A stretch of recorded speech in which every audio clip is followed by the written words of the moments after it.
영문화의 상달에 노력하여 국민 앞에 정직히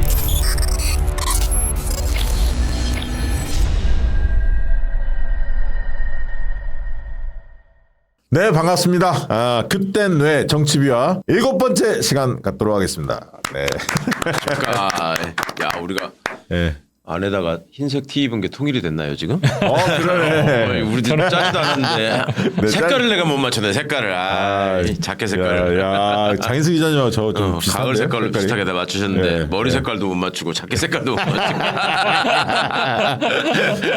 우리 장인수 기자님 계속 뭐 취재 때문에 바쁘시다면서요?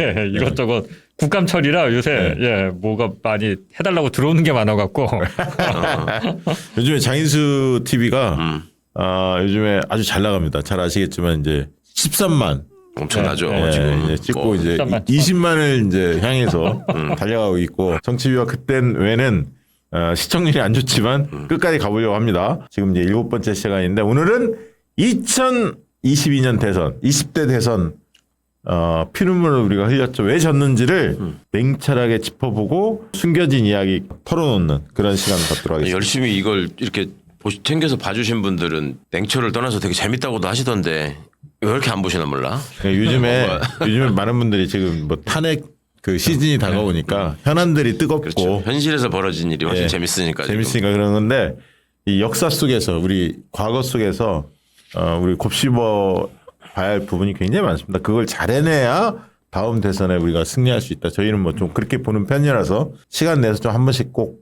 봐주십사 요청드립니다. 자, 지난 대선하면 뭐가 떠오르십니까? 제가 뭐 열받죠. 뭐 열받지. 떠올라. 윤석열 생각만 하면 잠이 안 와요. 정말 어이없고 그런 쿠데타 검찰 쿠데타라는 말을 제 기억에는 제가 제일 먼저 썼다고 생각하는데 아니 그리고 개표하는 날까지도 사실은 초반에 우리가 앞서갔잖아요. 네, 네. 저는 질 거라고 진짜 생각을 안 했는데 너무 화났죠. 태어나서 가장 화난 선거였지. 장인수 기자님은 뭐가 떠오르나요? 지난 대선하면. 저는 제가 7시간 녹취록보다 말아먹은 거밖에 생각 안 납니다. 자기가 말아먹었어. 회사가 말아먹었지. 아니 뭐 제가 리포터였으니까요. 예. 네, 잠을 MBC. 못 잤어요. 예, 그치, 맞아요. 진짜 MBC. 그랬을 것 같아요. 기대했지, 네, 우리가. 네. 서울의 소리 다음에 MBC. 17% 무려 시청률이. 예. 맞아. 당시에. 예. 진짜. 그 방송만 잘했어도 하는 생각을 지금까지도 합니다. 아니, 그래도 그때 해준 것 때문에 사람들이 우리 한남동 김 박사님의 말하는 수준이나 톤이나 이런 것들을 이제 다 이해하게 됐잖아. 그러니까 그 당시에 사실은 민주진영에서는 그 줄리 의혹이 컸고, 그 다음에 이제 그 윤석열의 여러 가지 주변에 의혹들이 굉장히 컸는데, 네. 실제로 이제 국민 다수에 영향을 미쳤던 사건은 대장동. 예. 사건이 사실은 또한 저쪽에서 세게 들고 나와서 어떻게 보면 대장동 대 줄리 예. 약간 그런 느낌이 들 정도로 네거티브 선거가 굉장히 판을 찼던 선거가 지난 선거였습니다. 그리고 질래야 질 수 없는 선거였는데 그러니까 알고 보니까 대장동 얘기를 언론에다가 제보해서 터뜨리게 한 쪽이 또 민주당 내 캠프였다. 야, 이게 이제 충격적인 그게 얘기죠. 이제 드디어 대선 끝나고 한참 뒤에 이낙연이 새로 당을 만들려고 하는 시점에 총선 앞두고 예. 그때사 비로소 남평호 전 총리실 민정실장이라고 그러셨죠. 민정실장이기도 하고 최측근이죠. 이낙연 시인했죠. 손들고 나왔죠. 내가 했습니다. 예. 이렇게. 자, 이야기를 나눠봐야 할 텐데 오늘 이 20대 대선은 상황 간단히 이야기하고요. 핵심적인 부분들 경선이 어떻게 흘러왔고 상황이 어떻게 흘러왔는지 좀 짚어본 다음에 대선 패배 원인이 뭘까? 과연 사람마다 강조점은 다 다릅니다. 솔직히. 예. 그건 누구도 뭐 단언할 수는 없지만 저는 한 7가지로 뽑아봤고 또 장인수 기자님이 생각하신 거 또 최강 의원님 생각하시는 견해들이 있을 테니까 이 방송과 다음 주 또 이 방송 2번 나눠서 대선 실패 원인을 좀 집중적으로 살펴보려고 합니다. 전반적으로 한번 이렇게 여쭤볼게요. 상황 얘기를 먼저 조금 정리하고 들어가 보면 여권 내 당시에 경선 앞두고 분위기는 좀 어땠습니까? 그 당시 이제 지지율 자체는 이재명 대표가 이재명 후보로 합시다. 통일을 후보라고 하는 게 통일적으로 좀 좋을 것 같고 원래 이낙연 후보가 저 당대표 되자마자 잘 나가다가 잘 나갔죠.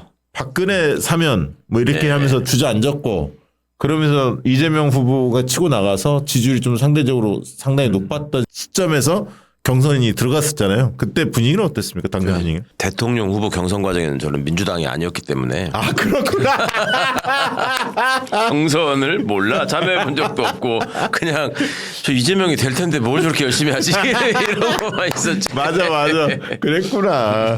야. 저는 하나 생각나는 게 2020년 총선에서 대승을 하잖아요. 네. 기자들끼리 그때 이제 했던 얘기가 무조건 이기는 거였어요. 다음 대선은. 그때까지만 해도. 민주당이 180석 중간 평가에서 이렇게 이기기가 쉽지 않은데 그렇죠. 집권 여당이. 예, 그러니까 엄청난 일이 벌어졌죠. 다음 대선은 무조건 민주당이 먹는다. 예. 아. 예. 기자들이 다 그때는 다 그렇게 생각했어요. 근데 그때 이제 잘 나갔던 게 180석 했을 때 당대표가 아마 이낙연이었을 겁니다. 이낙연이 무리 없이 뭐 이렇게 이기지 않을까. 뭐 그런 얘기를 많이 했을 때 제가 뭐 정치에 촉이 있다고 생각하진 않는데 저는 이낙연한테 그때도 아무 관심이 없었어요. 네. 촉이 있네. 촉이 있어. 아무 관심이 없었고 그냥 저는 제 마음속을 들여다 봤을 때 예. 민주당 지지자들의 마음 그러니까 이낙연이 지금 대세론처럼 굳혀가고 있긴 한데 이낙연은 감동이 없다. 지지자들한테. 그렇죠. 예. 뭔가 이렇게 안정적이고 무난하고 이런 건 있는데 그래서 그냥 지금은 이렇게 먹는 것처럼 보이지만 사람들 마음속에 뭔가를 이렇게 끄집어낼 수 있는 힘이 있는 사람은 맞아요. 이재명 아닐까? 이재명을 나는 주목한다라고 그러니까 그때 MBC의 많은 기자들이 왜 뭐 이재명한테 잘 보여서 한 자리 하게? 뭐 청와대 가게? 다 그런 반응이었어요. 그러니까 제가 왜 이 얘기를 드리냐면 기자들이 얼마나 한 치 앞을 못 내다 보는지 정치부 기자들조차도 그러네. 예. 네. 그러니까 모든 기자들이 다 전문 분야가 없는데 정치는 다 자기가 전문이라고 해요.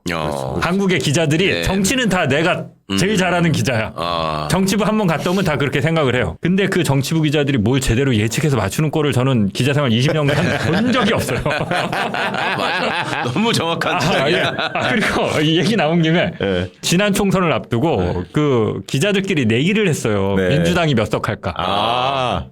그 내기 많이 하죠. 네, 많이 하잖아요. 예. 제일 많이 써서 먹은 기자가 165석, 민주당이 165석 먹을 거야, 맥시멈. 최고로 쓴 게. 네, 최고로 쓴 게.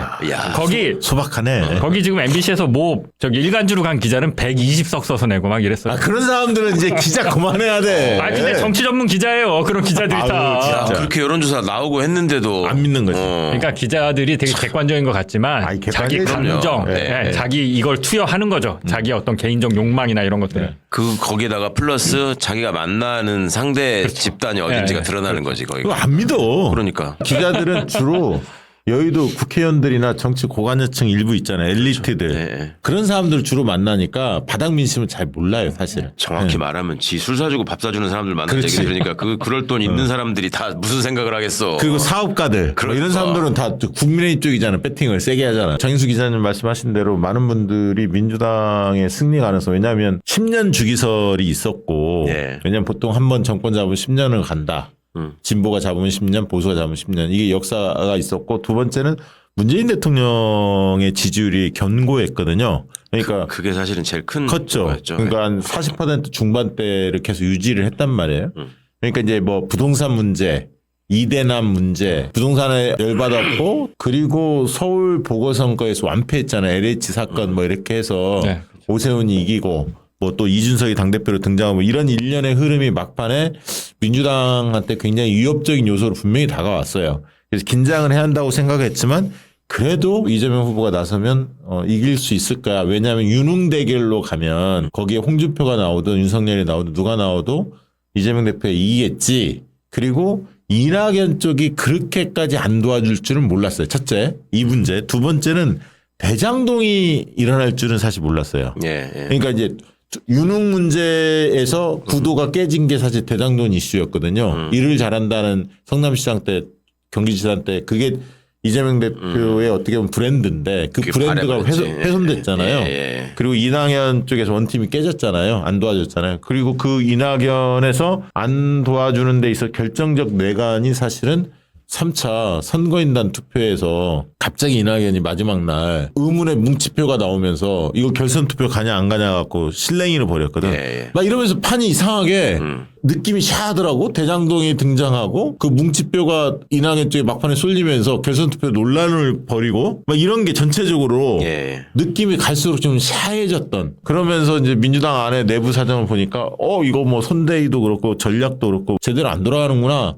걱정이 굉장히 많았어요, 사실은. 그래서 저는 개인적으로 유튜브를 계속 했었는데 제가 많이 웃으면 사람들이 좋은가 보다. 비공표 기간 동안 깜깜이 기간 동안 제가 얼굴 인상 쓰고 있으면 안 좋은가 보다 막 이랬던 시절이 있었는데 그때 뭐 제가 이제 면상 미터라고 면상을 보고 사람들이 예측한다고 그랬는데 저는 개인적으로 솔직히 제 가까운 사람들한테는 0.5에서 1.0으로 질 가능성이 한 60-70% 되고 이길 가능성이 30-40% 된다. 당 쪽에서 전화가 오더라고. 저희 윈지 코리아에서도 계속 조사했거든, 비공표 때. 예. 근데 약간 불안했어요, 사실은. 그래서 마지막 날 그때 출구조사 나왔는데 저한테 모 의원이 전화를 주셨어요. 발표하기 전에.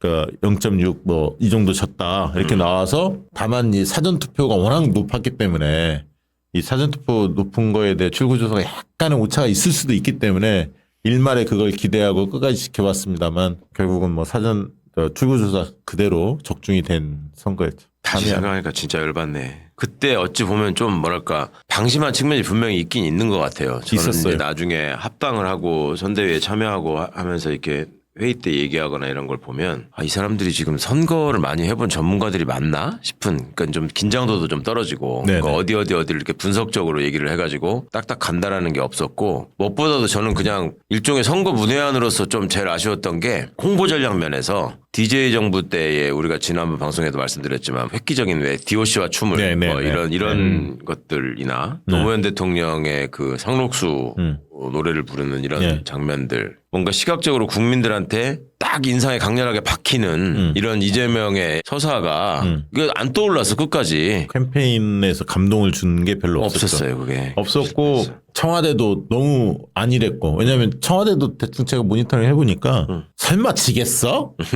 이렇게 생각하고 있었던 거야. 그러니까 홍남기가 막 목리 부렸잖아요. 그렇죠. 재난지원금 막 이런 거 마지막에 안 풀고 난리 났었잖아요. 그런 것도 그러고 안철수와 단일화가 뻔히 예상이 되는데 심상정이 그 민주당을 향해서 적개심이 있는 건 알고 있지만 총선 때 이제 쉽게 이야기하면 그 연동형 비례제 때문에 준연동형 비례제 가면서 이제 민주당하고 굉장히 척을 졌잖아요. 그게 이제 뿡한 게 오래 간 건 알지만 그럼에도 불구하고 저쪽에서 안철수 단일화하려는 것을 충분히 짐작했었고 그럼 이쪽도 대비를 했어야 하는데 너무 안이했다. 그러니까 전반적으로 보면 너무 안이했어. 당 쪽도 그렇고 청와대도 그렇고 전체적으로 제가 만났던 사람들 그래도 지겠어. 윤석열하고 붙는데 그렇게 저 하자 투성인데 그렇죠. 이렇게 생각한 거야. 그게 이제 이렇게 좀 떨어져서 바라보면 어떤 느낌이냐면 이재명 후보 본인과 그 지지자들만 열심히 한 선거라는 느낌이 들어요. 맞아. 네. 지지자들은 정말 열심히 했죠. 정말 거기는 너무 열심히 해. 네. 근데 주변에는 조용해.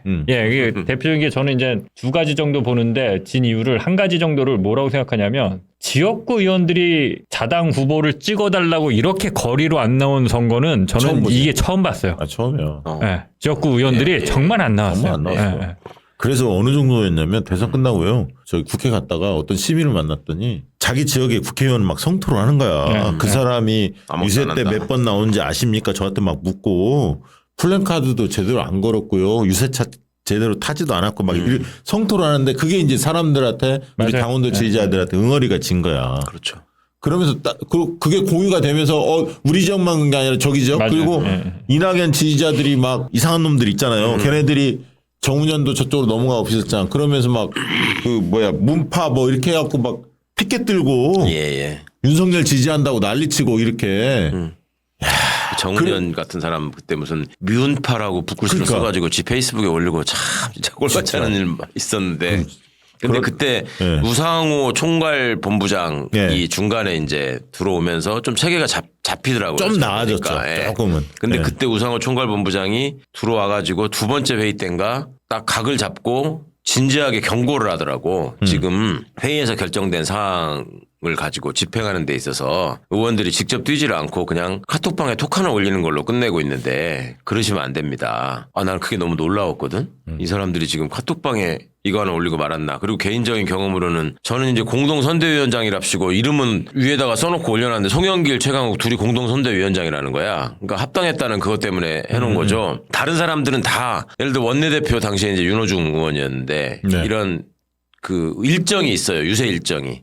당대표대로 돌고 네. 원내대표 돌고 후보대로 돌고 그렇게 하잖아요. 근데 저는 어디 가서 뭐 하라는 얘기도 없고 그냥 좀 취약지역에 가서 좀 도와줬으면 좋겠다. 그래도 얼굴이 알려진 편이니까 뭐 이래가지고 주로 저는 경상북도 농촌 이런 데 많이 갔거든. 근데 갔다 와가지고. 거기 안 통해.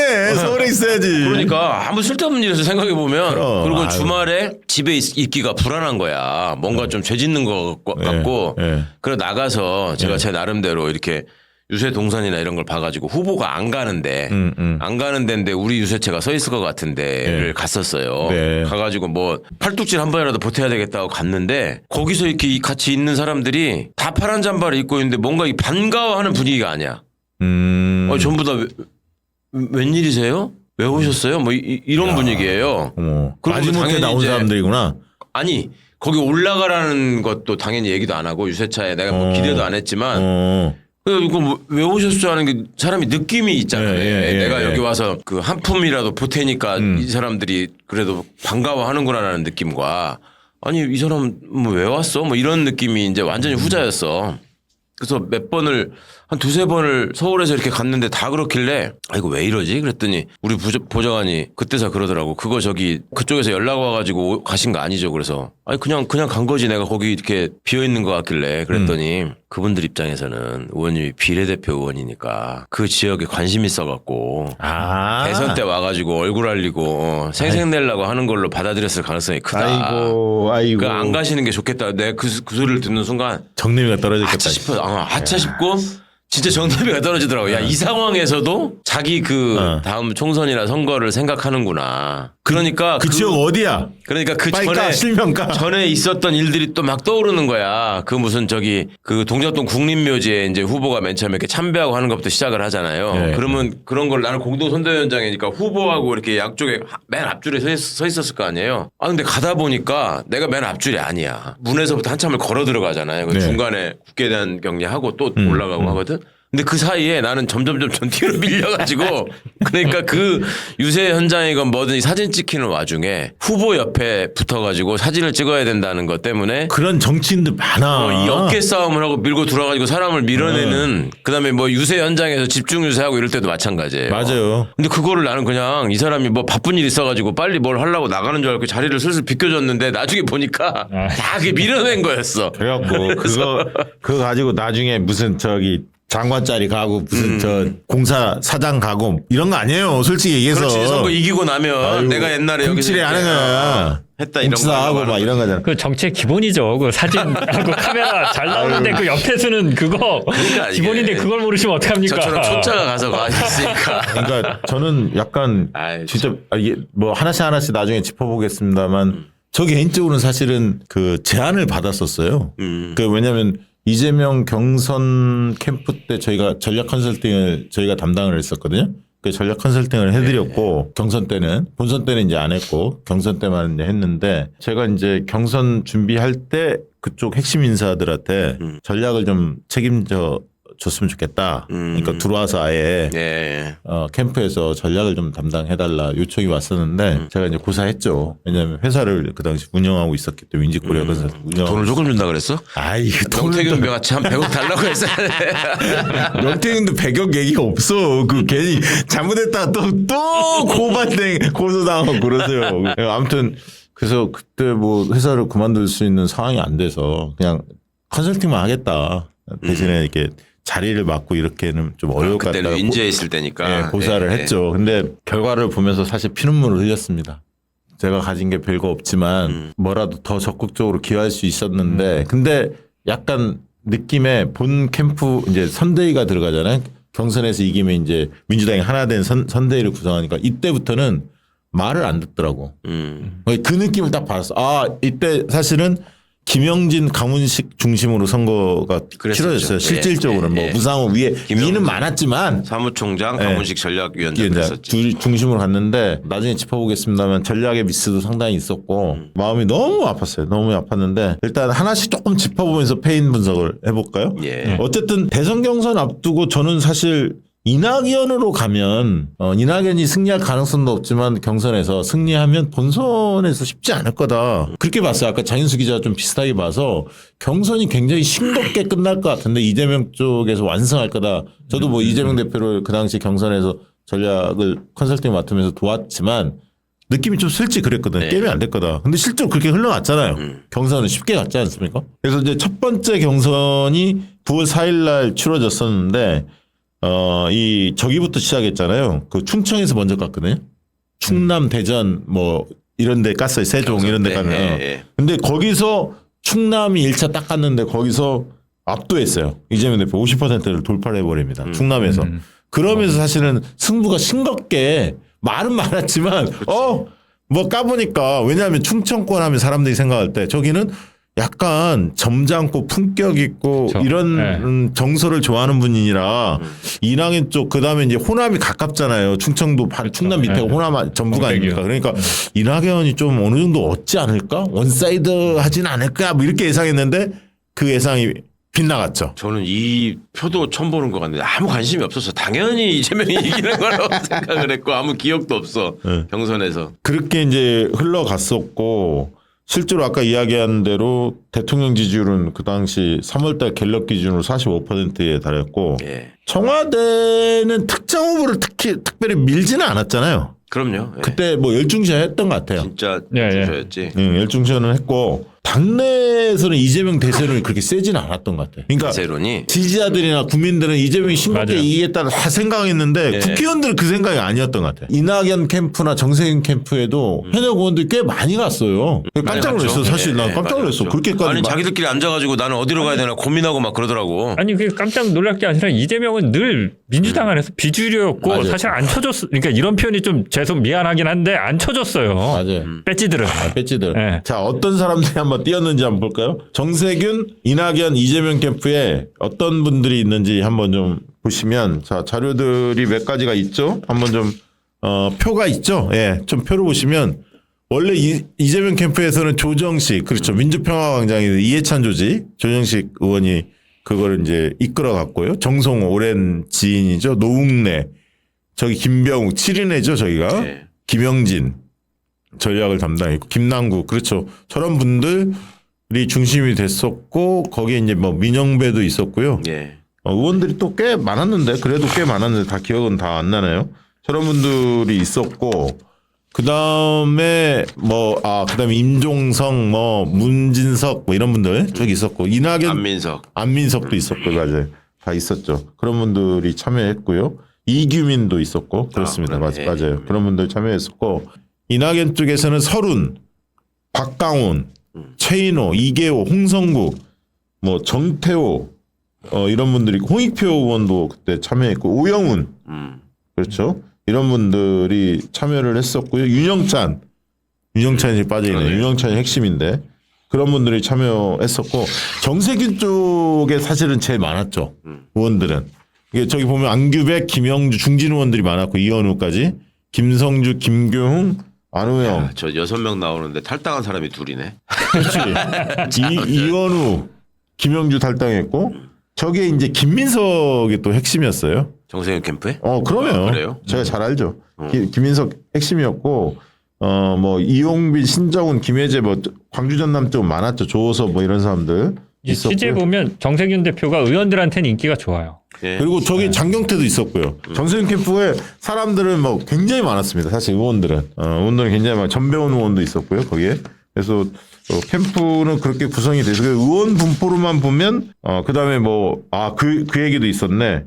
이낙연 쪽에서는 이병훈 기억난다. 예. 김철민, 김주영, 서동영, 허종식, 양기대, 신경민, 아까 정운현, 배재정, 이훈 이런 분들 많았고요. 그다음에 정세균 쪽에서는 강기정, 당시 비서실장도 있었고요. 전재수, 조승래, 박재호, 그다음에 서영교, 뭐 강덕구, 송옥주 많았어요. 양경수, 김병주 뭐 이런 분들, 김혜재 뭐 이런 분들 상당히 많았습니다. 그래서 정세균 쪽이 상당히 의원들의 좀 분포가 많았고요. 이재명 쪽 좀 빠진 사람들 좀 있는지 다시 한번 볼까요?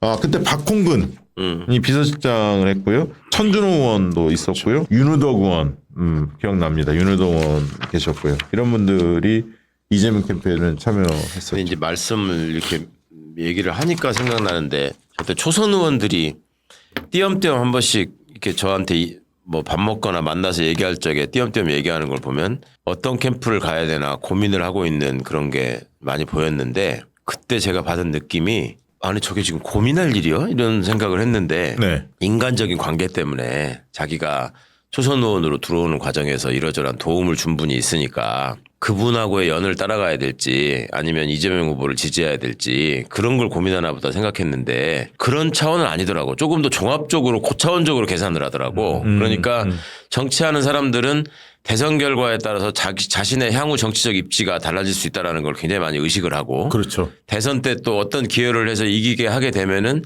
총선 때 이제 자기가 탄탄대로 그렇죠. 공천부터 시작해서 탄탄대로 간다는 생각, 그다음에 입각할 수 있다는 기대, 그렇죠. 이런 것들을 다 고려해서 네. 판단을 하는 건데 그게 그런 거를 계산하다 보니까 국민들 생각하고 오히려 더 떨어지는 면이 있었던 맞아요. 거예요. 결과적으로 보면. 네, 예. 그러니까 아까 지금 이야기한 거 보면 캠프별로 구성은 빅3.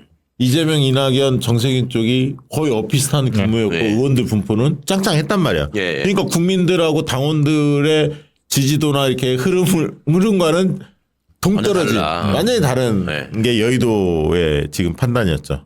그런 것들이 어찌 보면 이제 페인으로 연결될 수 있는 면도 있죠. 자기 이익에 앞서가지고 이제 국민들의 판단과 괴리되는 순간 정당이라는 게 이제 네. 결속력도 떨어지고 그러는 거지.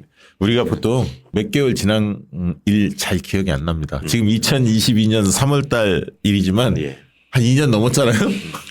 잘 기억 안 나. 그렇죠. 그래서 몇 가지만 좀 짚어드리면 그 당시에 216만 명이라는 경이로운 숫자가 경선 선거인단 참여했고요. 와. 역대 최고치였습니다. 본 경선 후보에는 이재명, 김두관, 정세균, 이낙연, 박용진, 추미애 6분이 뛰었는데 그 전에 이광재 후보도 있었는데 컷오프가 됐죠. 컷오프가 되면서 정세균 후보와 단일화를 했습니다. 그래서 정세균 쪽에 조금 더 힘이 실렸고요. 그런데 이제 득표율 까보니까 몇 군데 까보니까 정세균 전 총리 표가 안 나와서 중도 사퇴하죠. 먼저 사퇴를 하고 그다음에 김두관 후보가 또 사퇴합니다. 그런데 김두관 후보는 사퇴하면서 이재명 대표 지지선을 하죠. 종국적으로 이재명 대표가 이재명 후보가 50.29 그리고 이낙연 39.14 추미애 9.01 박용진 1.5 그러니까 박용진이 뛰었다는 걸 기억을 하죠. 왜냐하면 이재명 대표 엄청 씹었잖아요. 그러니까. 근데 몇 퍼센트인지 기억이 안 나. 근데 보면 1.5 예. 1.5를 얻었어요. 근데 당시에는 권리다운 투표, 대의원 투표 그리고 이제 선거인단 이렇게 크게 보면 그 세 번 나눠서 전국적으로 선거인단 모집을 해서 1, 2, 3차 이렇게 있었고 지역별로 이제 순회하면서 권리당원과 대의원표 또 현장 투표 신청한 일반 당원표는 현장에서 이제 발표를 했는데 아까 충청권의 1주차에 이재명 후보가 압승을 했습니다. 54%로 압승을 했고요. 2주차에 1차 선거인단 뭉치표가 발표가 되는데 여기서도 전국 단위로 이제 모집했던 이게 이제 사실은 모든 캠프가 심혈을 기울여서 1차 선거인단에서 이제 판가름이 난다 해서 다 끌어모아서 까봤더니 이재명 51, 이낙연 31 이렇게 나와서 판이 기울어졌다 이렇게 이제 판단을 했고 그 다음에 이제 광주였는데 호남이었는데 호남에서 광주 전남에서 이낙연과 이재명이 호각지세를 얻었습니다. 여기서 처음으로 이낙연이 47대 이재명 46.9 딱 붙었는데 어쨌든 광주 전남에서 근소하게 이낙연이 앞섰지만 바로 그 다음날 열린 전북에서 이재명이 압승을 해요. 왜냐하면 정세균 사퇴했는데 그때 안호영 의원 등등 정세균을 지지했던 표가 다 이재명 쪽으로 쏠립니다. 그러면서 이재명 54.5 이낙연 38로 전북에서 엎어지면서 호남 전체로 보면 호남에서도 이재명이 앞서게 되고 3주차 누적까지 해서 53대 34로 이재명 후보가 이낙연을 크게 앞섭니다. 이게 3주차 누계고요.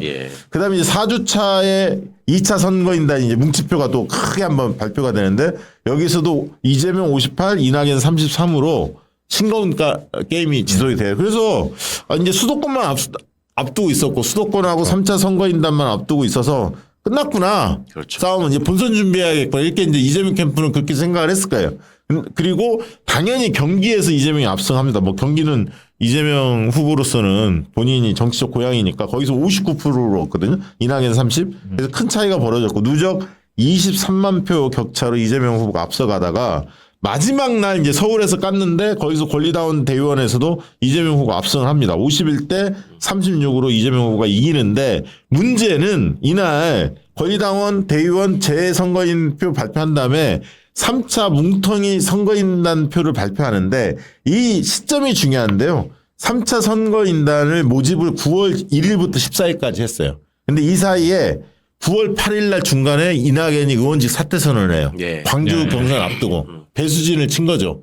근데 광주 선거에서 아까 별거 없었거든. 광주 전남이 딱 붙었어. 둘이. 전북에서 이재명이 이겼어. 그러니까 결국 호남 선거에 큰 영향을 못 줬어요. 의원직 사퇴 배수진이. 그래서 사람들이 해석할 때는 이낙연이 배수진이 쳤다고 하지만 감동이 없다. 이렇게 이제 평가절하고 끝나는 분위기였는데 9월 1일부터 14일까지 3차 선거인단 모집을 하는데 마지막 날 14일까지니까 13일 날 조선일보가 대장동 사건을 터뜨립니다.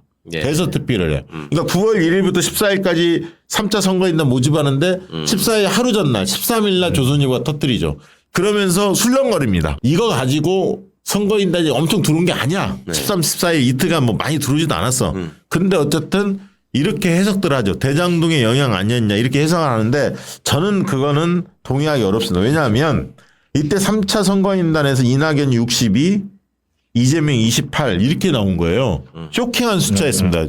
이낙연 62대 이재명 28 놀라운 수치였어요. 그래서 사람들 깜짝 놀란 거예요. 이것 때문에 이제 결선 투표 논란이 붙은 거예요. 그러면서 투표율도 무려 80%를 기록했어요. 예. 사상 최고치 선거인단 투표 중에서. 그래서 이게 뭐지? 이제 이렇게 이제 논란이 붙기 시작한 거죠. 그렇죠. 그때 어땠어요 느낌이? 아니 이게 다들 어안이 벙벙해가지고 이거 왜 이런 거지? 다 그러고만 있지. 아무도 원인을 몰라. 원인을 몰랐죠. 끝까지도 설명을 못했죠. 이게 왜 이렇게 된 건지. 근데 저 일로 어떤 상황이 벌어지냐. 앞으로 민주당이 선거인단 투표를 하는 데 있어서 100% 저렇게 선거인단 투표하면 위험하겠다라고 판단했어요. 이게 왜냐하면 우리가 아직 그 규명은 안 됩니다. 누군지는 모르죠. 근데 저 뭉치표가 들어왔다는 건 특정 종교 세력, 이상한 종교 세력, 예를 들면 10만 명, 20만 명 이렇게 모일 수 있는 표는 그리고 보안이 지켜져야 하잖아요. 너 투표했다고 소문내지 마. 이런 거는 어떤 특정 종교 세력 아니면 설명력을 별로 못 갖거든. 예. 아니면 특정 정당 쪽에서 작업을 했거나 뭔가 오더가 작동하는 어떤 조직이 움직인 거라고 그렇죠. 보여진단 말이죠. 그래서 저거는 다음 대선에서도 얼마든지 10만 표, 20만 표는 뭉치표가 움직일 수도 있기 때문에 선거인단 투표 방식으로만 가게 되면 또다시 저렇게 납득이 안 되는 상황에 우리가 놓일 수도 있기 때문에 민주당이 아마 고민이 심화될 거예요. 저 분명히 고민될 겁니다. 어떻게 보셨어요 그 당시에? 얘기한 대로 저거 어디서 들어왔구나. 저는 종교단체라고 강하게 의심합니다. 네. 저도 좀 비슷해요. 어딘지는 모르겠지만 뭐 종교단체가 여러 군데 있죠. 네, 뭐 의심스러운 데가. 저는 딱 한 군데 있습니다. 그러네요. 뭐 딱 한 군데지 뭘 여러 군데야. 아니 뭉치표가 들어올 때는 거기밖에 없다고 사람들이 생각은 했지. 생각을 했지. 아니 근데 뭐 몇 군데가 있었잖아. 전 무슨 뭐 아무튼 그 목사가 막 움직이는 표도 있고 뭐 사이비 종교 또 여러 군데 있었잖아요. 그러니까 어딘지는 모르겠어. 아니 근데 한 군데 다들 아시나요? 그게 있어요. 2020년 코로나 때 그때 이재명 고 박원순 시장이 했던 게 신천지 가서 문 따고 종교명 그 집회 참석자 명단 막 확보하고 그러면서 그때 모두의 관심사는 이제 검찰 수사 받겠구나. 그렇죠. 이만희 교주 채널에 이동재 기자가 물어봅니다. 한동훈한테 압색해야 되지 않냐. 한동훈이 답합니다. 거기가 어디라고 압색하냐고. 그래갖고 이동재가 이상하네요라고 배혜림한테 보고를 해요. 카톡에 다 나옵니다. 그때 채널에 그거 있었죠. 저는 사실 그래서 이게 이제 여기 뭉치표 들어온 게 신천지인지는 모르겠는데 아무튼 의심만 하는데 그런 식으로 특정 종교단체가 정치 바람이 확 불면서 어떤 자신들의 왜냐면 이게 그 전까지는 사이비 종교는 많은데 어떤 선거 때 이렇게 티나게 뭔가 한 거는 이게 처음이거든요. 이것도 우리 그 상당히 의미가 있는 게 감정이 없는 신도들한테 정치적 생각 때문에 교주가 예를 들면 여기 찍어 들어가 해 하면 그렇게 일사불란 딱 못 들어갈 수도 있잖아요. 근데 감정이 평소에 쌓여 있으면 어떤 후보한테 예. 그러면 지시가 딱 떨어졌을 때 적극적으로 수행할 가능성도 있죠. 예. 근데 이제 아무튼 그때 보면 신천지를 쳐들어가서 문을 따고 그 명부를 확보하려 했던 이재명, 박원순 그리고 아니 저길 왜 수사해? 그리고 끝까지 수사 안 하고 이제 봐줬던 그 윤석열, 한동훈 라인 딱 이제 보면은 의심을 안 할 수가 없죠. 예, 지금 장인수 기자는 말씀하신 취지를 보면 종교 세력. 네, 저는 보자마자 바로 그 의심부터 했어요. 네. 저도 좀 그쪽이 가까운 편인데 어떤 종교 세력인지는 모르겠고. 자, 그렇게 흘러왔고요. 그날 개표 방송 예. 어디서 보셨습니까? 저는 국회에 있었죠. 국회에 있었어요? 의원회관에 그때 사무실에. 출구조사가 좀 알려졌을 거 아니에요? 네, 방송 처음에. 직전에. 그때 반응들은 어땠습니까? 그때만 해도 다 이긴다고 생각했지. 출구조사 나왔을 때도 이 네. 오차 때문에. 그리고 네. 뭐 또 앞서는 조사들도 있었잖아. 다른 데에서는. 네. 그리고 이제 제 기억이 생생한데 다들 이제 출구조사 나왔을 때도 그냥 환호하는 분위기였고. 화를 냈어요. 왜냐하면 윤석열이 이긴다고. 하도 여론조사 장난 계속 나왔으니까 장난쳤는데 고차이밖에 안 되는 걸로 봐서는. 고차이면 엎을 수 있겠다. 그렇죠. 이게 제일 중요한 생각을 게 했지. 여론조사 가스라이팅이 엄청나게 폐악질을 했어요. 이번에 지금 명태균 건 터졌잖아요. 그렇죠. 이제 그 PNR 뭐 등등 이야기 나오는데 우리가 다음 주에 그거는 좀 밝혀보도록 하고 일단 첫 번째 실패 원인 중에 하나 이제 뽑아보면 아까 장인수 기자가 이야기한 대로 저는 뭐 7가지를 좀 생각했는데 일단은 큰 흐름 속에 이야기하면 구도 문제가 2가지가 있었어요. 예. 하나는 우리는 원팀이 안 된 거. 예. 그리고 저쪽은 원팀이 된 거예요. 그렇죠. 그 이견이 별로 없었던 데다가 홍준표까지 끌어들였고 막판에 안철수까지 땡겼잖아요. 네. 그러니까 구도적인 측면에서 우리는 불리하게 싸운 거예요. 우리는 분열돼 있고 예. 저쪽은 똘똘 뭉친 데다가 안철수까지 확장을 해버렸으니까 싸움하기 불리한 구도에서 우리는 전쟁을 치를 수밖에 없었다. 구도의 문제 2가지가 있죠. 우리 내부의 원팀이 실패한 거, 그다음에 심상정과 단일화를 못했고 저쪽은 안철수와 단일화한 거. 요거가 이제 2가지 원인이고 또 한 가지는 이제 전략의 미스, 선대위 구성의 문제. 그래서 무슨 항공모함인데 의원은 많으니까 제대로 돌아가지도 않고 뭘 하려고 하는지도 안 잡히는. 그러니까 캠프를 보면서 답답해했던 선대위를 보면서. 아까 전에도 얘기하긴 했지만 사실 저는 정치를 잘 모르는데 네. 지역구 의원들이 목을 매는 게 자기 지역의 조직의 장들을 민주당 성향을 안 치려고 그렇게 노력을 해요. 그러니까 예를 들면 뭐 이런 거 있잖아요. 무슨 연합회, 유치원 무슨 원장 연합회, 지역 가면 그런 거 다 있는데 이거를 자기가 미는 사람을 안 치려고 그렇게 노력을 하는 게 다음 총선에서 이 사람들이 대표님은 진짜 선거운동하기 편한 거거든요. 근데 이게 똑같이 대선이라는 거는 각 지역구의 배지들이 민주당이 180개야. 물론 이제 한 170개로 줄었긴 했지만 이거 엄청 유리한 거거든요. 네네. 근데 그 효과를 하나도 못 본 거예요. 맞아요. 하나도 못 본 거예요. 맞아요. 예, 예. 그리고 사실 전략의 미스 뭐 다음에 자세히 논하겠습니다만 저는 진짜 뚜껑이 열렸던 게 예비 홍보물을 안 보낼 때 그때부터 난 느낌이 새하였어 사실은. 아 이거 지겠는데 이런 식으로 하면 항해를 하는데 대선 항해를 하는데 배 선장의 키를 초짜들이 잡고 있구나. 무슨 얘기냐면 예비 홍보물 굉장히 중요했거든. 세대수 10분의 1을 보내는데 이거를 홍보물 뿌리면 사람들이 쓰레기통에 쳐넣는데 그거 환경 낭비다. 환경적으로. 그래서 돈도 아끼고 친환경 선거에 한다. 그때 쌀집 아저씨. 예. 그다음에 이제 홍보 쪽에 있었던 기동민, 뭐 이동학, 뭐 이런 사람들이에요. 제가 알아본 결과는. 근데 그렇게 하면서 어떻게 됐냐면 우리는 부동산 때문에 굉장히 힘들었잖아요. 그러면 우리는 서울로 그걸 집중적으로 보냈어야 하거든. 서울 시민들한테 이재명의 부동산 정책은 뭐다 이렇게 보냈어야 하는데 왜 국민의힘은 전 세대수 전국 세대수 전체 거를 호남에 다 보낸 거야. 호남에 보냈어요 종이를. 예. 그래서 호남에서 이재명 후보가 과거 노무현, 문재인, DJ 때보다 덜 나와요. 실제로 지난 대선 때 물론 꼭 그래서만의 이유는 아니겠지만. 그걸 몰랐네 전혀. 예. 이거 굉장히 중요합니다. 12월 달에 그 일이 벌어져요. 3월 달에 선거하는데.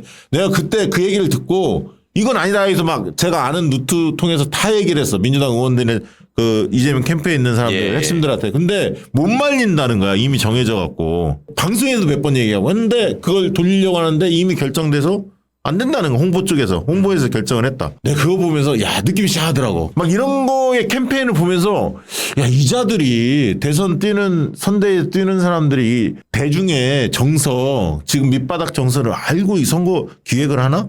아니 뭐 옳고 그름의 문제가 아니잖아. 대선 이겨야잖아. 야 그래서 내가 그 이 초짜들이 판을 치는구나 배지들 초짜들이. 그래서 내가 진짜 걱정했던 게 이 전략의 문제, 선대위 문제인데 용광로 선대위 하면서 아무것도 안 움직였고 요 문제가 굉장히 중요했고요. 그다음에 아까 대장동 이슈 터진 거. 그래서 이재명 대표의 그 트레이드 마크인 유능 일 잘한다 이 이미지가 퇴색된 거.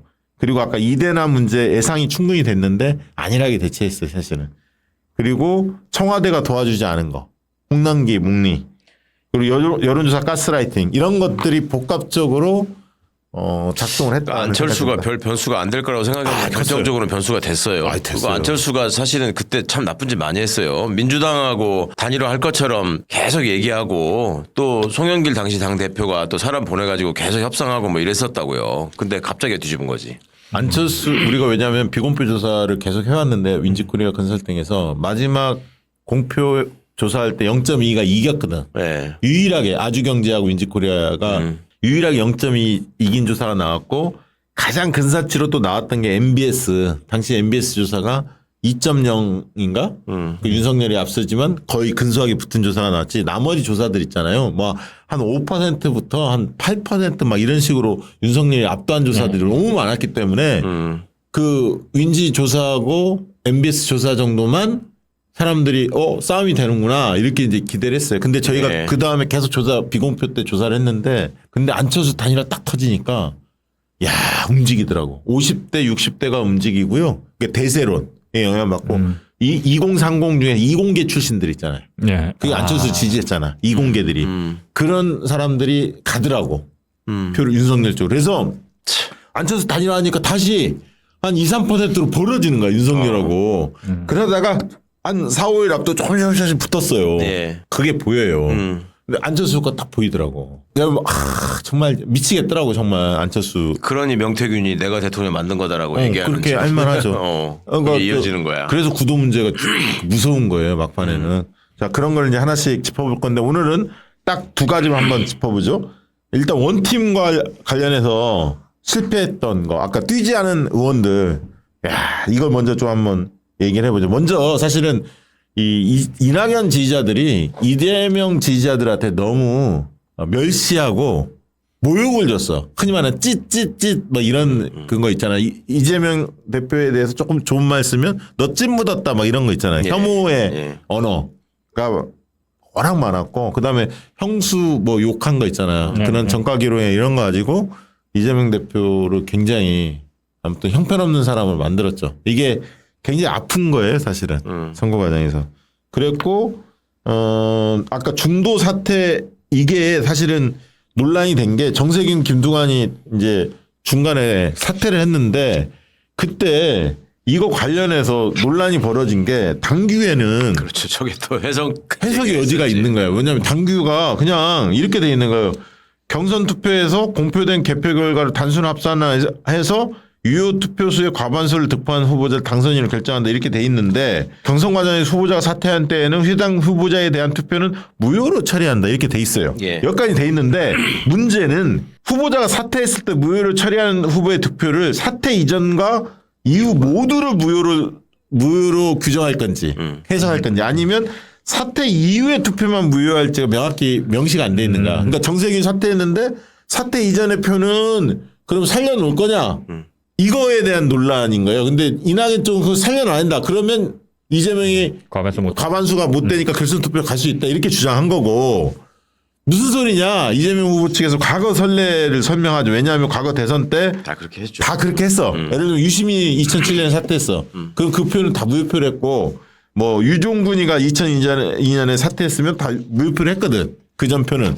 이게 그런 선례가 있기 때문에 이거는 그러니까 선례를 떠나서 그게 맞죠. 맞지. 그 규정을 만든 취지도 그런 후보가 사라졌으니까 그 표는 빼야 된다 이거지. 근데 이제 이거 가지고 막 억지를 썼죠. 이낙연 쪽에. 그러면서 어떻게 보면 경선 불복하고 싶은데 이걸로 시비 걸기가 좋은 거지. 야 이거 저 묵리 부리자. 그러면 들어주면 다행이고 안 들어주면 시간 질질 끌어서 이재명 대통령 되는 꼴은 못 보겠다 이런 심리가 저는 깔려 있었다고 봐요. 저는 이제 좀 다른 얘기일 수 있는데 왜 그랬을까? 왜 이렇게 이재명을 그 뭐라 그럴까? 그 용납을 못했을까? 왜 민주당 후보들이 노무현 때랑 비슷한 것 같아. 그런 정서가 있죠. 약간 후단협 정서죠. 네, 그러니까 일단 저는 그냥 다 때려치고 좀 단순해서 보는데 너 중대 나왔잖아 이거 같아요. 아유 중대 나온 사람 많아. 아니 나 서울대 나오고 뭐 너 동아일보 기자 출신에 뭐 해갖고 뭐 못해도 연고도 해갖고 쭉 이런데 뭐 중대 나와갖고 배지도 한번 제대로 못 들어보고 뭐 시장으로 돌덩이 와서 대선 후보를 먹으려고 그래. 이 정서 그냥 딱 그건 것 같아. 그 정도도 있었겠네요. 지금 말씀 들어보니까. 참 그게 그건 것 같아요 저는. 아니 이제 반복되는 비슷한 그런 게 있죠. 이제 장 기자님 말씀에 공감하면서도 이제 중대 나왔잖아. 이게 앞서기보다는 넌 굴러온 돌이잖아. 별거 아니었잖아. 예, 예. 그치, 외가 변방에서. 그러니까 이제 노무현 후보 시절에도 그 내내 마찬가지였거든. 네, 네. 그러니까 이제 당시에 동교동계가 후단협의 중심이었고 비토 세력이었잖아요. 그렇죠, 일종의. 그렇죠. 그 사람들이 그랬다는 거야. 우리가 DJ를 모시고 사선을 넘나들고 할 적에 당신 뭐 했냐. 그리고 민주당의 본질은 호남이다. 어디 부산 사람들한테 우리가 이걸 뺏기냐. 뭐 이런 생각도 있었다는 거. 참 한심한 생각이지 지금 제가 보면. 그 얘기 들으니까 또 모 의원이 떠오르네. 만났는데 내가 누구를 도와냐고 그래서 이재명 후보를 도와야 식사하다가 경선 전에 그랬더니 그 인간이 전대협 출신인데 호남이 모 의원인데 뭐라고 했냐. 이재명 후보한테는 정이 안 간대. 왜? 감정이 동화되지 않는데. 그럼 왜 그래요? 그랬더니 야 우리가 짱털 들고 화이평 들고 진짜 그렇게 싸울 때 군부독재 싸울 때 이재명은 뭐 했는데 딱 이 얘기를 하더라고. 과거에 젖어 있더라고. 그래서 야 진짜 그러니까 큰일이다. 그런 민주화 투쟁 경력을 바탕으로 그 생각과 그 의지를 그대로 이어가는 사람들이 그런 얘기를 했으면 상당히 설득력이 있었을 거예요. 근데 그거를 그냥 과거에 무슨 자기 훈장이나 경력처럼 생각을 하는 사람들이 얘기를 하니까 공감을 못 얻죠. 그러니까 진짜 그 얘기하니까 우리가 김근태 노무현 편 다뤘잖아요. 그때 생각나네. 비슷해. 그럼요. 그러니까 그 김근태를 지지했던 그 세력들이 그 과거의 운동에 어떻든 주류였기 때문에. 제가 그 뒤에도 그 이재명을 비토하는 분들한테 실제로 내가 대놓고 그런 얘기를 했거든. 나는 형들이 하는 거 보면 옛날에 노무현 대통령, 노무현 후보한테 동교동계가 하는 거하고 나는 한치도 틀린 게 똑같다고 생각한다. 너네들이 무슨 할 말이 있냐. 근데 그 사람들 생각에는 우리가 이 당의 주인이자 주류이자 핵심이다라는 인식이 상당히 강고해요. 과거에. 운동권 DNA. 아니 그렇지, 저는 뭐 그렇지. 그게 큰 장점으로 발휘된 역사가 분명히 있고 근데 이제는 그것이 선민의식으로 작동해서 자기만이 옳다. 그러니까 일종의 선민의식. 이렇게 하면 안 돼. 그래가지고 예를 들어서 전하 정청래 같은 사람도 자기들이 볼 때는 이게 또 호접한 애들이고도 갑자기 와가지고 시끄럽게 하는 거야 그냥. 굉장히 귀찮게 생각한다는 걸 내가 느꼈거든. 근데 귀찮은데 귀찮다고 표현은 못해. 왜? 세니까. 표현하면 어디 가가지고 이제 저 나쁜 놈 이렇게 할까봐. 말을 못하고. 비겁한 거지. 자기들끼리 만났을 때만 얘기하고. 그러고서 나중에 이제 슬며시 하나가 와가지고 나는 그때 그래가지고 난 당신 되게 저기 나쁜 사람이라고 생각했는데 보니까 아닌 것 같은데 지금이라도 사과할게 뭐 이런 사람들이 있었는데 저는 그거를 몰랐어요. 나는 진짜 그 마음을 모르고 네. 이게 이 사람들이 이거를 구분지어서 생각하는 사람들이구나라는 걸 뒤늦게야 알았지. 맞습니다. 네. 그러니까 아까 얘기했던 이제 다시 한번 정리하면 중도 사퇴했던 표 처리 문제 가지고 옥신각신하고 거기에서 경선 불복의 씨앗들이 있었고 그다음에 이제 대장동 이슈가 이제 발생을 했는데 이게 이제 원래 이제 뒤에 다루겠습니다만 처음에는 경기 경제신문에서 8월 말일날 31일날 터뜨렸거든요. 근데 그때만에 주목한 사람이 없었어요. 네, 근데 9월 13일날 이제 조선일보가 터뜨리면서 많은 언론이 다 받았었고 그러면서 어떤 느낌이 들었냐면 이낙연 캠프에 있는 사람들은 이거를 사실로 믿은 거야. 누가 뭐 떼돈을 벌었더라 막 아무튼 여러 상상을 초월하는 막 수치나 막 이런 게 나오니까 이거 뭐지? 뭐 이런 생각 가졌잖아요. 그러면서 이 대장동 이슈가 발생한 것이 이낙연 쪽에서는 그걸 믿는 사람들이 있었고 그게 또 원팀으로 가는 과정에 장애 요인으로 그러니까 그 과정에서도 참 세상에 통념이라는 게 무섭구나 하는 걸 참 많이 느꼈는데 네. 조금만 생각을 해보면 대장동 이슈라고 하는 거는 그 환수를 한 게 핵심이란 말이에요. 환수. 그 사람들이 다 먹어야 되는 이익을 환수해. 그리고 실제로 그게 남욱의 목소리나 김만배 목소리로 나왔단 말이에요. 다. 네, 네. 저 공산당 같은 놈이다 이런 말이 다 그때 나온 거 아니에요. 네. 그런데 국힘의 그때 전략은 뭐였냐면은 야 시장을 하고 인허가권을 행사했는데 그 큰 건에서 하나도 안 먹었다고? 자기들 그동안 못 본 거야 그런 사례를. 지네들은 늘 그렇게 살아왔기 때문에 이게 말이 되냐 막 이러고 다녔단 말이에요. 네, 맞아요. 그러니까 그리고 또 그 전에 뭐 성남 같으면 파크뷰 사건, 뭐 부산의 해운대 LCT 사건 이런 것들이 다 자기들이 저지르고 많이 먹었던 거 아니에요. 근데 성남 대장동이 그렇게 금사라 땅에서 그런 게 벌어지는데 그걸 안 먹었다고 이렇게 얘기하는 거를 사람들도 야 민주당 시장이고 이재명은 적어도 안 먹었을까 이렇게 생각하는 게 아니라 그렇지 뭐라도 했겠지. 뭘 좀 했을 것 같아 이런 식의 그 정서가 있어. 과거에 통념 같은 게 있는 거지 잘못된. 그게 참 통념이 무서워. 근데 이제 그렇게 하면서 얘네들이 뭐냐면 대장동을 그렇게 이제 진실로 믿으면서 아까 3차 선거인단에서 뭉치표가 들어온 거를 대장동 이슈 때문에 사람들이 이재명이 아닌 이낙연으로 교체해야 한다. 예. 그 표심이 3차 선거인단 표심이다. 라고 이낙연 측은 받아들이는 거야. 지네 편리한 대로. 아까 특정 종교 세력으로 의심되는 편인데 예. 그걸 마치 대장동 건이 터졌고 이재명 못 믿겠다. 나중에 저 중도 하차할 수도 있어 본선 때. 이런 거를 지네들이 믿은 거야. 예. 계속 어떻게 보셨어요 생각을 했지. 그때? 저는 대장동 이슈 처음 터졌을 때 예. 저는 사실 이게 이제 이거는 제가 이제 뭐 실수 오판 뭐라고 해야 할까 저는 그러니까 이게 많이 안다는 표현이 또 뭐 잘난 척하는 것 같긴 한데 사실 이 가장 끈적끈적한 욕망이 이 아사리판이 그렇죠. 부동산 개발이에요. 네. 예, 그래서 저는 사실 사회부를 오래 하면서 이쪽을 되게 많이 취재했어요. 잘하시겠네. 그 구조를 좀 아시겠네. 그래갖고 이거는 말이 안 돼 처음부터. 그렇지. 역시 상줘야 돼 이건. 상기하죠. 네, 상줘야 돼 이건. 이렇게 부동산 개발을 한 적이 없어요. 누가 와서 시장이나 도지사나 와서 이게 제가 한번 방송했던 거니까 그 민주당이 했던 다른 경기도 지자체 저기 이렇게 북쪽 올라가면 있어요. 여기 예, 고향에 거기 예. 정말 말도 안 되는 부동산 개발이 막 벌어지거든요. 그냥 말도 안 돼요. 네. 대놓고 해먹고 막 이래요. 근데도 뭐 왜 그런지 모르는데 검찰이나 경찰 수사 하나도 안 하고 야. 막 시장이 자기 수하들 보내갖고 부동산 개발 하나 회사 만들자고 한 다음에 수천억짜리 사업 막 주고 그랬어요. 경기도에서 최근이에요. 뭐 먼 옛날 같죠? 수사 하나도 안 해요. 이슈가 안 되니까 안 될 뿐이에요. 예. 그런 부동산 개발이 부지기수예요. 대한민국에. 그래서 저는 많이 취재하고 많이 보도해서 아는데 대장동은 들어봤는데 대장동 처음 들어보는데 문제 있나 그러고 내용을 봤는데 이렇게 한 예가 없어. 대한민국에서 부동산 개발 사업을. 그러니까. 예, 이렇게 한 예가 없어. 그래갖고 아유 저 조선일보랑 또 수쓰는구나 좀 하다가 그냥 사고로 들겠지라고 했는데 없어, 보수 언론과 검찰이 결탁하면 없는 것도 만들어냅니다. 맞아요. 대한민국. 딱 예, 케이스죠. 예, 없는 것도 만들어냅니다. 그렇게까지 키울 줄은 진짜 몰랐어. 예. 진짜 막 이거는 조금만 생각해보면 말이 안 되는 거라고 여길 거라고 생각했는데 그동안에 그러니까 부동산 개발, 부동산 투기 이런 것들이 우리나라 사람들한테 인식이 되게 안 좋잖아. 예, 개발을 하는 게 투기로 이어지고 거기서 불로소득을 챙기는 사람들이 많았고 하니까 저는 그걸 정서적으로도 국민들이 아니 저게 말이 돼? 그래도 공익으로 많이 환수했구만 이렇게 생각했을 줄 알았는데 야 그게 먹히는 걸 보고 저는 그래서 나중에 민주당 의원들이 초선으로 오신 분들이 저한테 청와대에도 있고 했으니까 한번 우리가 대선에 왜 진 거 같냐고 짧게 한번 간단하게 생각하면 뭐라고 생각하냐고 저한테 물어보더라고요. 저는 나는 그냥 욕망에 패배했다고 생각한다. 그냥 그렇게 말씀을 드린 적이 있거든요. 그러니까 그동안에 문재인이라는 사람을 통해서 국가가 가져야 될 도리나 품격 이런 거에 대해서는 국민들이 충분히 만끽을 했기 때문에 그러니까 노무현 이후에 또 이명박을 부자 되세요라는 한마디에 쏠려가지고 막 했듯이 또 나는 그런 꼴이 벌어진 것 같다. 근데 사실은 이재명 대표의 정책을 보면 굉장히 실용적인 게 많아서 그럼요. 사실은 그게 이념적으로 접근하는 것도 아닌데 그거 있었잖아요. 난 그때 보도 보면서 화천대유 나왔을 때 자본금이라는 것 자체를 이해를 못하는 사람이 태반이었잖아요. 그러니까요. 그게 나 그거 보면서 진짜 아니 그게 법으로 그렇게 돼 있고요. 그거를 기사를 그렇게 써서 그렇지 부동산 개발 사업을 다 그렇게 한다니까요. 그렇지 자본금 다 그렇게 해요. 크게 하는 놈이 어딨어. 그리고 화천대유 뭐 그럼 뒤에 전주가 누구냐? 그거 원래 안 알려줘. 몰라.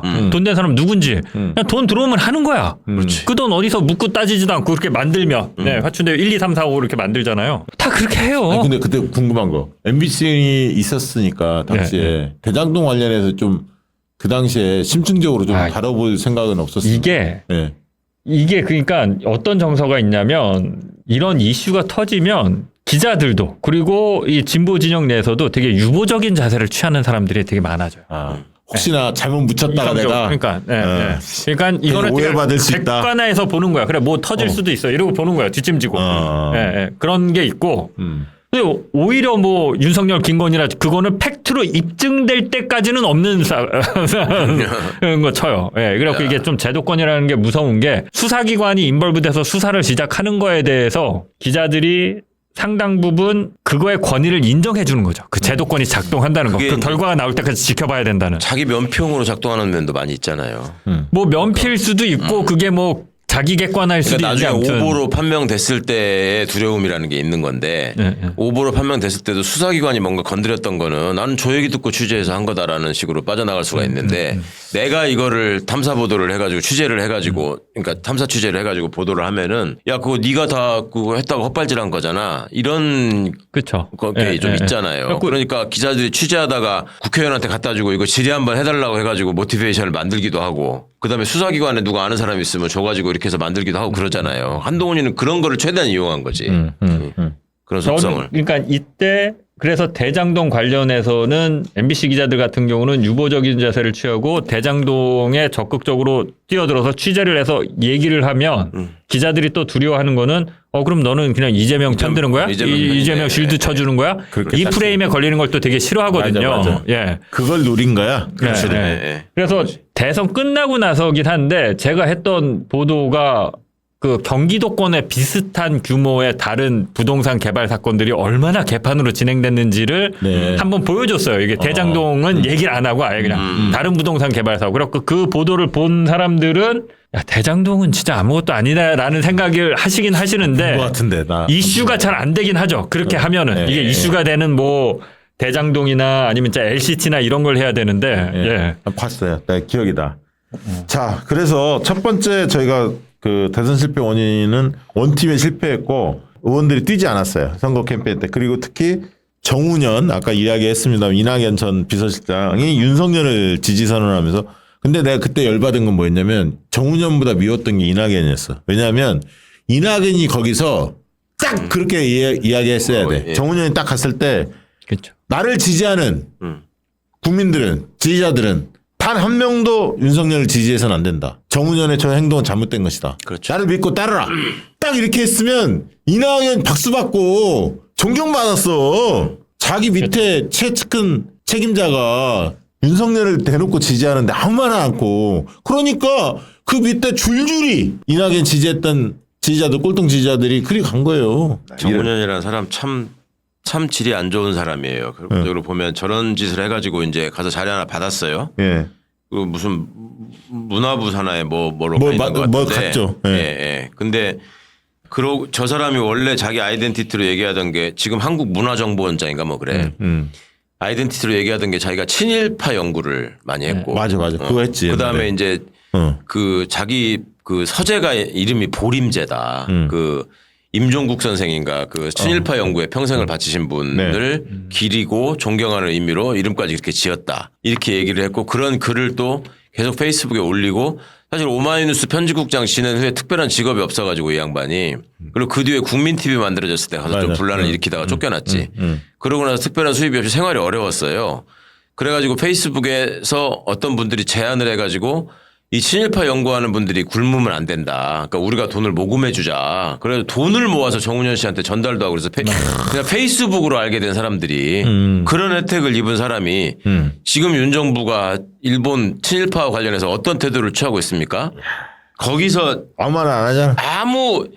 진짜 이게 나쁜 놈이에요. 나쁜 놈이야. 어떻게 이럴 수가 있어. 그래서 선거 때 정말 지지자들이 분노하는 마음이 지금까지 지속이 된 거예요. 공직을 한 것도 친일 반민족 진상규명위원회를 우리가 만들었었잖아요. 예. 그거 사무처장도 했어. 맞아. 이 정운현이라는 사람이. 그래놓고 이렇게 살아. 와. 저는 그래서 이게 어떻게 보면 지난 대선이 민주당의 정당 혁신의 변곡점이 됐다고 보는 이유가 맞아요. 네. 그때 이제 당원들이 의원도 못 믿겠다. 여의도 못 믿겠다.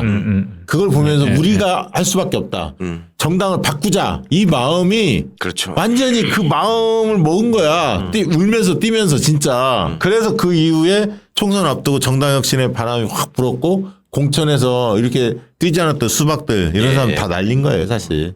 자, 두 번째는 아까 이제 대장동 이슈를 뽑았는데 결국은 유능하다는 일 잘한다는 거, 그리고 이재명 대표를 믿을 수 있다는 신뢰성 이런 게 이제 퇴색을 했는데요. 8월 30일 날 경기경제신문에서 최초 보도를 하죠. 21년입니다. 익명의 제보를 근거로 합니다. 이런 것도 기사 씁니까? 익명의 제보를 가지고? 좀 희한했어요. 그때 제목이 이재명 후보님 화천대유 자산 관리는 누구 것입니까? 라는 제목으로 기사를 썼습니다. 근데 이때만 해도 그렇게 관심을 못 끌었어요. 네. 예. 근데 이제 조선일보 거의 3일자 이걸 받아서 쓰면서 타 신문들이 받아쓰기 시작했는데 그러면서 뭐라고 했냐면 조선일보가 이재명표 대장동 개발 참여사 3년간 배당금만 577억 이렇게 이제 제목을 달고 씁니다. 그러면서 한 달 동안 대장동 기사가 1만 4천 건에 달아요. 이건 조국 사태 때만큼 융단 그렇죠. 폭격을 네, 가합니다. 폭격이 완전히 모든 대선 이슈를 대장동 이슈로 덮어버립니다. 그러면서 윤석열을 살리고 결국은 이재명을 죽이는. 저 전부터 10월 국정감사 때부터 모든 상임위원회가 다 대장동 얘기만 했어. 그러니까 아무 상관없는 이재명의 삶, 이재명의 정책 뭐 이런 게 다 실종되고 성과 예. 다 실종되고 우리는 어떤 거냐면 수동적으로 이거 방어하는 입장이 된 거야. 저쪽이 공격, 우리는 수비 입장이 된 거야. 그런데 그나마 뭐 줄리옥이라든 여러 가지 김건희 의혹이나 뭐 이런 게 나와서 계속 했습니다만 근데 그것이 장점도 있는 반면에 한편으로 서로 네거티브 선거전으로 가버린 거예요. 예. 그러니까 포지티브한 이재명의 경기도지사, 성남시장의 성과, 어떻게 살아가는 스토리 이런 등등에 대한 긍정적인 요인들이 많이 사라져 버렸죠. 안 보였지. 그러니까 네거티브로 가니까 그때 이제 윤석열 캠프, 윤석열을 중심으로 해서 구사했던 그 혐오와 분열의 언어가 먹히는 거지. 먹히는 거지. 이제 네거티브로 맞아. 가니까. 예. 그게 참 그러면서 짜증나는 이제 일이었어요. 그 정의 공정 이런 말이 예. 윤석열이 마치 그거를 해낼 것처럼 껍데기를 씌웠는데 그게 먹히는 그렇죠. 중도층에 예, 먹히는 상황으로 흘러간 거죠. 아유, 참. 그러면서 이제 국힘 언론이 계속 다뤄줬고 그러면서 어떻게 됐냐면요. 9월 27일부터 이제 정영학 회계사 녹취 파일이 제출이 되고 29일 날 김만배 압수수색하고 유동규가 체포되고 10월 달에 남욱이 또 귀국 후에 체포. 예. JTBC 막 남욱 뭐 인터뷰 네. 따고 막 이랬잖아요. 그게 누구냐 뭐 쩐쭈라고 했나 그때 뭐였지 주인이 누구냐 막 그거 했잖아. 화천대유 화천대 누구 주인이 네. 누구냐 뭐 이거 아니, 가지고 대장동 그분 맞아 그분 가지고 이제 그분, 계속 그분. 얘기하다가 그분은 맞아. 이재명이 아니다라고 아니다 또 나왔지. 그러면서 10월 21일 날 성남시장실 뭐 이런 압수수색 하고요. 유동규 구속시키고 11월 달에 김만배 남욱 구속시키고 정영학 불구속 기소시키고 그다음에 12월에 유한기 전 공사본부장이 또 극단적 선택을 합니다. 예. 그러면서 또 12월 21일 날 정민용이 불구속 기소되는데 김문기 공사처장이 또 극단적 선택하면서 이재명 대표와 같이 좀 관련됐던 분들이 공교롭게 검찰 수사 때문에 도저히 못 견뎌서 이제 극단적 선택을 하니까 이거 가지고도 또 말들이 많았죠. 그러면서 이제 이게 TV 토론의 단골 이슈가 됐고요. 보통 검찰 수사 받다가 수사기관 수사 받다가 이러면 수사기관들이 욕을 먹거든요. 예. 이때부터 달라졌죠. 같이 수사받는 사람이 욕을 먹기 시작하는 이상한 언론 보도 행태가. 진짜. 그 전까지는 과잉 수사 이렇게 니네 얘기하는 수사를 어떻게 했길래 왜 갑자기 사람이 수사받던 사람이 이렇게 되냐. 보통은 이랬었는데 네. 이때부터예요. 이때부터 같이 수사받는 사람을 욕하기 시작하는. 야, 저 악나라. 아유. 예. 뭐 이런 식으로 언론들이 기사를 쓰기 시작하죠. 그러다가 이제 딱 대선 결과 보고 이놈들이 4월 달에 예. 대선이 3월 9일 날 치러지니까 4월 4일 날 유동규 남욱을 추가 기소하면서 대장동 수사팀이 월요일 달에 바뀝니다. 그러면 사실상 재수사 시작이 들어가죠. 그러니까 왜냐하면 대선을 윤석열이 이기니까 이제 본격적으로 하는 거죠. 이렇게 흘러왔습니다. 이게 이제 대선 패배의 첫 번째, 두 번째 다뤄봤고 첫 번째 아까 원팀이 실패한 거 이낙연 측의 책임이 크다. 두 번째는 대장동 이슈인데 이것 또한 이낙연 측에서 발발된 이슈였고 그리고 이거를 검찰이 물었고 언론이 또 달려들면서 선거판 자체를 대장동 선거로 만들어버렸다. 그래서 이재명 쪽은 수세적인 싸움을 전개할 수밖에 없었고 이재명 대표의 유능 이미지가 퇴색됐고 스토리가 잠겼고 정책이 알려지지 않은 굉장히 어려운 선거판으로 들어갔습니다. 그리고 그 와중에 이제 그 저들이 갈라치기 전략이라고 했던 좋게 말해서 세대 포위론이라고 했지만 네. 국민들을 다 분열시켜가지고 그 안에서 이득을 얻는 그런 선거 전략이 먹혔다는 게 저는 제일 쓰라리예요. 그러니까 우리가 그만큼 발전하고 성숙해 온 나라라고 생각을 했는데 이게 다 갈갈이 찢어 넣어가지고 그 혐오의 언어 딱 그 대표적인 게 페이스북에다가 한 단어 딱 올리는 뭐 이런 거였잖아요. 뭐 여가부 폐지 그치. 뭐 이런 식으로 대통령 후보라는 자가 이준석 엄청 띄워놨으니까 언론이. 그렇게 하면서 또 이준석이는 세상의 제갈공명이야. 내가 다 해서 이게 많이 이뤘다라고 얘기를 하고. 근데 나중에 그 출구조사 딱 발표될 때 이준석 얼굴 보셨죠? 똥 씹은 표정. 네, 완전. 지가 막 10몇 프로 이긴다고 장담을 했잖아. 여의도 연구원이 뭐 10% 이겼다. 뭐 이런 얘기가 흘러나왔잖아요. 갤럽이 또 당일날 엄청 윤석열이 앞선 것처럼 보도를 했거든. 그러니까 맞아요. 이제 응. 이렇게 그래서 딱 출구조사 붙으니까. 발표를 보고 환호했다니까 오히려. 민주당이. 그러니까 민주당에서는 그게 오히려 참 이런 아이러니한 일들이 벌어졌습니다. 자, 끝으로 한 말씀씩 하고 오늘 이제 2022년 지난 대선의 실패 요인을 좀 점검을 했는데 7가지 중에 일단 2가지만 짚어봤고요. 나머지 5가지는 다음 주에 또 이어서 이야기 드릴 겁니다. 오늘 방송 마무리하면서 한 말씀씩 하시죠. 의원님. 그러니까 이 쓰라린 기억 또 정말 불쾌한 기억 이런 거를 떠올리면서 늘 생각하는 게 그러니까 앞서서 이제 수많은 역경을 거쳐서 대통령이 된 분들이 왜 우리한테 행동하는 양심이라는 말을 남기고 깨어있는 시민이라는 말을 남겼는가를 저는 다시 한번 생각하게 돼요. 지금 명태균 사태로 많이 드러났지만 대한민국의 보수 참칭 세력은 국민들은 언제든지 속일 수 있고 언제든지 이용해 먹을 수 있는 개돼지로 생각하는 게 맞습니다. 그런 식으로 모든 것들을 만들어가면서 국민들을 호도해 왔고 그 기반 위에서 자신들의 탐욕을 충분히 채워왔던 집단이기 때문에 또 그렇게 해서 여러 번 나라를 망칠 뻔했는데도 불구하고 그 다음에 또 국민들이 또 지지해 주더라. 또 얼마든지 속일 수 있다라는 이 자신감. 이거를 무너뜨려야지 대한민국의 진정한 민주주의가 성숙된다. 그리고 저 보수를 참칭하는 정당이 역사 속으로 사라질 수 있다. 이거를 꼭 좀 우리가 함께 좀 기억하고 성찰했으면 좋겠습니다. 장인수 기자님. 아니, 앞에서 의원님 좀 멋진 말 해주셨고 저는 약간 현실적인 얘기 할게요. 저는 이재명 그 후보를 되게 인상적으로 봤던 게 모두 다 기억하시겠지만 그 계곡 가서 평상들 다 뜯은 거 예. 대단하죠. 그게 아무것도 아닌 것 같지만 왜 그 누구도 못하냐면 그걸 했을 때 저 사람들은 나를 안 찍을 게 너무 뻔해. 그렇죠. 근데 내가 이걸 한다고 해서 나머지 대중들이 이걸 기억해서 나를 찍어줄까라고 계산을 하면 할 수가 없어요. 네. 예. 맞아요. 예, 표를 잃는 게 뭐 너무 확실하게 표를 잃는 게 보이거든요. 근데 이재명 후보가 해온 걸 보면은 그런 것들이 꽤 많아요. 뭐가 있었냐면 도지사가 되자마자 공무원들 다 명찰 달라고 그러면서 그랬었죠. 한번 붙었어요. 예, 예. 예, 공무원 노조랑. 또 예. 시끄럽게 했지 또. 이게 그러니까 그거를 결국 명찰 달게까지는 못했는데 이재명 대표가 정확하게 아는 거예요. 시민들이 어디가 간지럽고 어디를 긁어줘야 이 시민들이 좋아하고 이 민생이 이 개선되는지를 아는 거예요. 그게 하나 있었고 도지사 되자마자 또 뭐가 있었냐면 시멘트 공장인가 뭐가 이제 있는데 옛날엔 거기가 이제 뭐 주변에 별게 없었으니까 그 공장이 있었는데 계속 개발되니까 아파트 단지들이 생겼을 거 아니에요. 네네. 주변 주민들이 이 공장이 좀 나가줬으면 좋겠잖아요. 예. 이거를 역대 도지사들이 누구도 해결을 못했어요. 계속 나가라는 이슈는 있고 선거 때마다 이거 공장 빼주겠다. 이재명 도지사가 와서 나가라. 대체 부지 만들어줘라. 그리고 대체 부지 만들어줬어요. 아 거기는 공장 입주를 안 좋아서 못 나간다. 이게 그 업체 수법이거든. 그렇죠 항상. 오케이 수용. 음. 네. 해결했어요.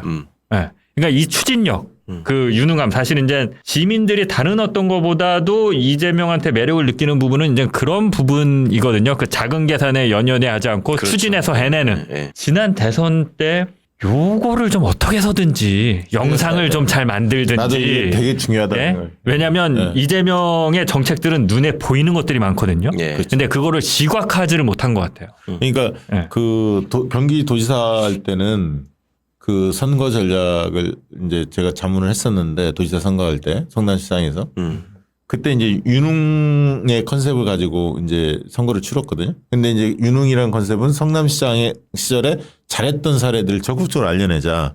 그래서 제가 이제 포커스 그룹 인터뷰라고 FCI 뭐 이런 걸 해보면 성남에 사는 사람들이 왔는데 그때 이제 보수 성향의 유권자들도 이재명 대표 치적을 이야기하는데 우리가 흔히 이야기하는 뭐 시립원, 뭐 시립의료원, 뭐 무상복지, 뭐 무상 뭐 교복, 막 이런 등등 있잖아요. 계곡, 막 많이 알려져 산후조리원 뭐 어떻게 큰 것도 많이 알지만 자세한 걸 많이 이야기하더라고. 예. 그러니까 네. 예를 들면 슬림화돼 있는 데들 있잖아요. 뭐 재개발 재건축 한다고 막 했는데 슬럼화돼 있는데 이런 데는 좀 예를 들면 가로등도 잘 안 켜 있고 우범지대 되기 예. 쉽잖아요. 그런 데를 예를 들면 불을 켜게 해서 거기를 임시 주차 공간으로 쓴다든가 다른 지역 왜냐하면 성남도 주택가들이 많으니까 이런 식으로 생활 주변에서 밀접한 이 사람들이 피부로 느끼는 거를 굉장히 잘하는 거예요. 예. 그런 것 속에서 보수 성향의 성남 시민 유권자 층에서도 이재명 대표에 대한 호감도 굉장히 높았거든. 근데 이게 대장동이나 아까 이런 국면들에서 다 묻힌 거야 사실은. 예. 안타까운 일이죠 진짜. 예. 짚어봐야 할 부분들이 많이 있습니다. 그리고 다음 시간에 다음 주에 이제 나머지 5가지 이야기하면서 차기 우리가 대선을 준비하면서 뭐를 곱씹어 봐야 하는지 생각해보자는 시간에서 저희가 지금 대선 과정을 쭉 복기를 한 거고 2022년 대선까지 복기를 끝나면 이제는 최강욱 의원님이나 장인수 기자가 또 몇 년 사이에 이루어졌던 여러 일들 중에서 잘 안 알려진 일이지만 매우 중요한 일들을 하나씩 좀 이슈로 이야기할 겁니다.